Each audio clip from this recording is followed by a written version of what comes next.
vibeBooks presents Oliver Twist, Chapter 4, by Charles Dickens. Chapter 4. Oliver, being offered another place, makes his first entry into public life.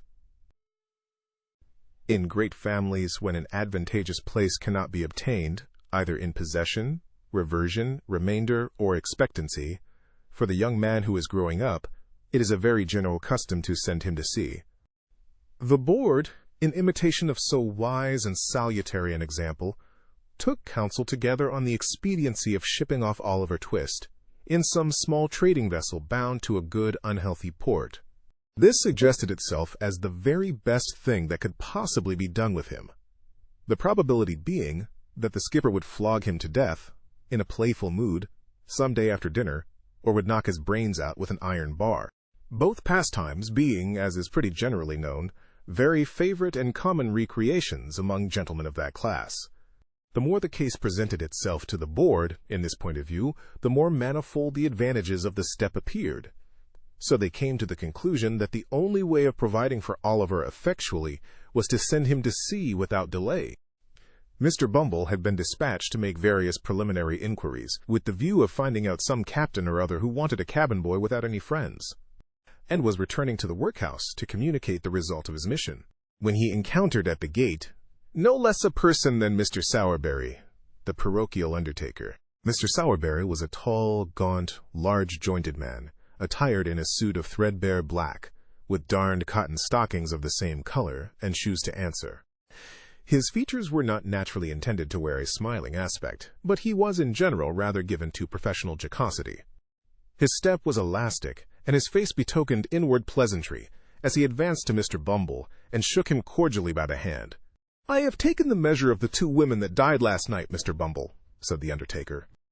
"You'll make your fortune, Mr. Sowerberry," said the beadle, as he thrust his thumb and forefinger into the proffered snuff-box of the undertaker, which was an ingenious little model of a patent coffin. "I say you'll make your fortune, Mr. Sowerberry," repeated Mr. Bumble, tapping the undertaker on the shoulder, in a friendly manner, with his cane. "Think so?" said the undertaker, in a tone which half admitted and half disputed the probability of the event. "The prices allowed by the board are very small, Mr. Bumble." "So are the coffins," replied the beadle, with precisely as near an approach to a laugh as a great official ought to indulge in. Mr. Sowerberry was much tickled at this, as of course he ought to be, and laughed a long time without cessation. "Well, well, Mr. Bumble," he said at length, "there's no denying that, since the new system of feeding has come in, the coffins are something narrower and more shallow than they used to be. But we must have some profit, Mr. Bumble. Well-seasoned timber is an expensive article, sir, and all the iron handles come by canal from Birmingham." "Well, well," said Mr. Bumble, "every trade has its drawbacks. A fair profit is, of course, allowable." "Of course, of course," replied the undertaker. "And if I don't get a profit upon this or that particular article, why, I make it up in the long run, you see." He. "Just so," said Mr. Bumble. "Though I must say," continued the undertaker, resuming the current of observations which the beadle had interrupted, "though I must say, Mr. Bumble, that I have to contend against one very great disadvantage, which is that all the stout people go off the quickest. The people who have been better off, and have paid rates for many years, are the first to sink when they come into the house. And let me tell you, Mr. Bumble, that 3 or 4 inches over one's calculation makes a great hole in one's profits, especially when one has a family to provide for, sir." As Mr. Sowerberry said this with the becoming indignation of an ill-used man, and as Mr. Bumble felt that it rather tended to convey a reflection on the honor of the parish, the latter gentleman thought it advisable to change the subject. Oliver Twist being uppermost in his mind, he made him his theme. "By the by," said Mr. Bumble, "you don't know anybody who wants a boy, do you? A parochial prentice, who is at present a dead weight, a millstone, as I may say, round the parochial throat. Liberal terms, Mr. Sowerberry, liberal terms." As Mr. Bumble spoke, he raised his cane to the bill above him, and gave 3 distinct raps upon the words £5, which were printed thereon in Roman capitals of gigantic size. "Gadso," said the undertaker, taking Mr. Bumble by the gilt-edged lapel of his official coat. "That's just the very thing I wanted to speak to you about. Dear me, what a very elegant button this is, Mr. Bumble. I never noticed it before." "Yes, I think it rather pretty," said the beetle, glancing proudly downwards at the large brass buttons which embellished his coat. "The die is the same as the parochial seal, the Good Samaritan healing the sick and bruised man. The board presented it to me on New Year's morning, Mr. Sowerberry. I put it on, I remember, for the first time, to attend the inquest on that reduced tradesman, who died in a doorway at midnight." "I recollect," said the undertaker. "The jury brought it in, died from exposure to the cold, and wanted the common necessaries of life, didn't they?" Mr. Bumble nodded. "And they made it a special verdict, I think," said the undertaker, by adding some words to the effect that if the relieving officer had— "Tush, foolery," interposed the beetle. "If the board attended to all the nonsense that ignorant jurymen talk, they'd have enough to do." "Very true," said the undertaker. "They would indeed." "Juries," said Mr. Bumble, grasping his cane tightly, as was his wont when working into a passion. "Juries is ineducated, vulgar, groveling wretches." "So they are," said the undertaker. "They haven't no more philosophy nor political economy about 'em than that," said the beetle, snapping his fingers contemptuously. "No more they have," acquiesced the undertaker. "I despise 'em," said the beetle, growing very red in the face. "So do I," rejoined the undertaker. "And I only wish we'd a jury of the independent sort in the house for a week or two," said the beetle. "The rules and regulations of the board would soon bring their spirit down for 'em." "Let 'em alone for that," replied the undertaker. So saying, he smiled approvingly, to calm the rising wrath of the indignant parish officer. Mr. Bumble lifted off his cocked hat, took a handkerchief from the inside of the crown, wiped from his forehead the perspiration which his rage had engendered, fixed the cocked hat on again, and turning to the undertaker, said in a calmer voice, "Well, what about the boy?" "Oh," replied the undertaker. "Why, Mr. Bumble, I pay a good deal towards the poor's rates." Said Mr. Bumble. "Well?" "Well," replied the undertaker, "I was thinking that if I pay so much towards 'em, I've a right to get as much out of 'em as I can, Mr. Bumble, and so I think I'll take the boy myself." Mr. Bumble grasped the undertaker by the arm and led him into the building. Mr. Sowerberry was closeted with the board for 5 minutes, and it was arranged that Oliver should go to him that evening upon liking, a phrase which means, in the case of a parish apprentice, that if the master find, upon a short trial, that he can get enough work out of a boy without putting too much food into him, he shall have him for a term of years, to do what he likes with.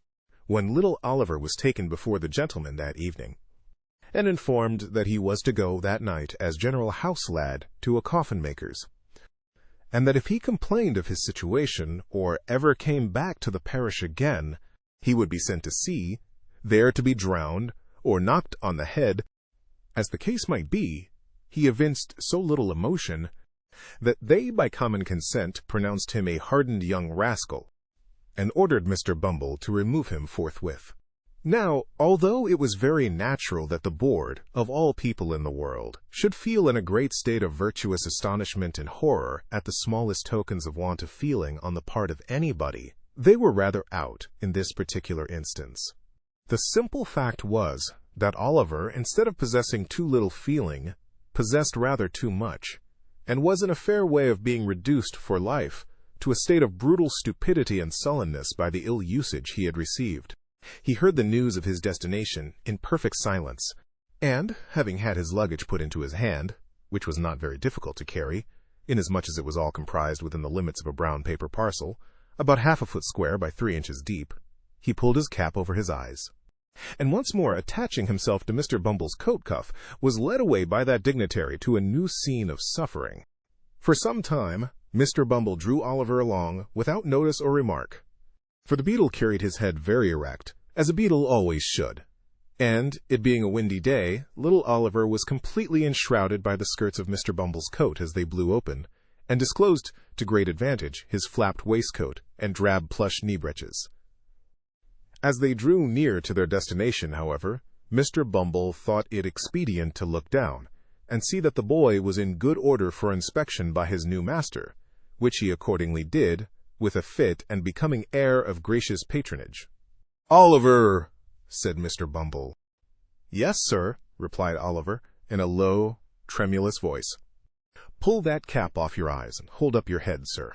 Although Oliver did as he was desired at once, and passed the back of his unoccupied hand briskly across his eyes, he left a tear in them when he looked up at his conductor.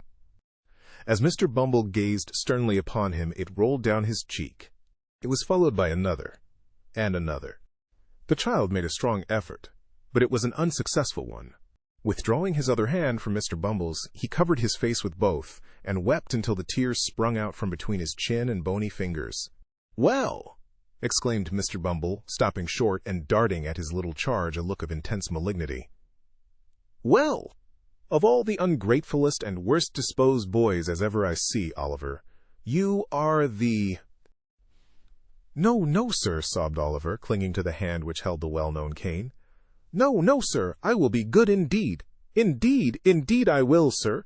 I am a very little boy, sir, and it is so what?" inquired Mr. Bumble in amazement. "So lonely, sir, so very lonely," cried the child. "Everybody hates me. Oh, sir, don't pray be cross to me." The child beat his hand upon his heart, and looked in his companion's face with tears of real agony. Mr. Bumble regarded Oliver's piteous and helpless look with some astonishment for a few seconds, hemmed 3 or 4 times in a husky manner, and after muttering something about that troublesome cough, bade Oliver dry his eyes and be a good boy. Then once more, taking his hand, he walked on with him in silence. The undertaker, who had just put up the shutters of his shop, was making some entries in his daybook by the light of a most appropriate dismal candle, when Mr. Bumble entered. "Aha!" said the undertaker, looking up from the book and pausing in the middle of a word. "Is that you, Bumble?" "No one else, Mr. Sowerberry," replied the beadle. "Here, I've brought the boy." Oliver made a bow. "Oh, that's the boy, is it?" said the undertaker, raising the candle above his head to get a better view of Oliver. "Mrs. Sowerberry, will you have the goodness to come here a moment, my dear?" Mrs. Sowerberry emerged from a little room behind the shop, and presented the form of a short, thin, squeezed-up woman with a vixenish countenance. "My dear," said Mr. Sowerberry deferentially, "this is the boy from the workhouse that I told you of." Oliver bowed again. "Dear me," said the undertaker's wife, "he's very small." "Why, he is rather small," replied Mr. Bumble, looking at Oliver as if it were his fault that he was no bigger. "He is small, there's no denying it. But he'll grow, Mrs. Sowerberry, he'll grow." "Ah, I dare say he will," replied the lady pettishly, "on our victuals and our drink. I see no saving in parish children, not I, for they always cost more to keep than they're worth. However, men always think they know best. There, get downstairs, little bag of bones." With this, the undertaker's wife opened a side door and pushed Oliver down a steep flight of stairs into a stone cell, damp and dark, forming the anteroom to the coal cellar and denominated kitchen, wherein sat a slatternly girl, in shoes down at heel, and blue worsted stockings very much out of repair. "Here, Charlotte," said Mr. Sowerberry, who had followed Oliver down, "give this boy some of the cold bits that were put by for Trip. He hasn't come home since the morning, so he may go without 'em. I dare say the boy isn't too dainty to eat 'em, are you, boy?" Oliver, whose eyes had glistened at the mention of meat, and who was trembling with eagerness to devour it, replied in the negative, and a plateful of coarse broken victuals was set before him. I wish some well-fed philosopher whose meat and drink turn to gall within him, whose blood is ice, whose heart is iron, could have seen Oliver Twist clutching at the dainty viands that the dog had neglected. I wish he could have witnessed the horrible avidity with which Oliver tore the bits asunder with all the ferocity of famine. There is only one thing I should like better, and that would be to see the philosopher making the same sort of meal himself with the same relish.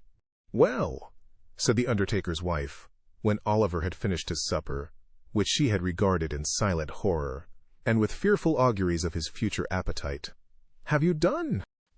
There being nothing eatable within his reach, Oliver replied in the affirmative. "Then come with me," said Mrs. Sowerberry, taking up a dim and dirty lamp, and leading the way upstairs. "Your bed's under the counter. You don't mind sleeping among the coffins, I suppose?" But it doesn't much matter whether you do or don't, for you can't sleep anywhere else. Come, don't keep me here all night. Oliver lingered no longer, but meekly followed his new mistress. Thank you for tuning in to vibeBooks. We hope you enjoyed this journey. Please consider liking, commenting, and subscribing to our channel. Check out our playlist or explore vibeBooks for more classic stories. Until next time, happy listening.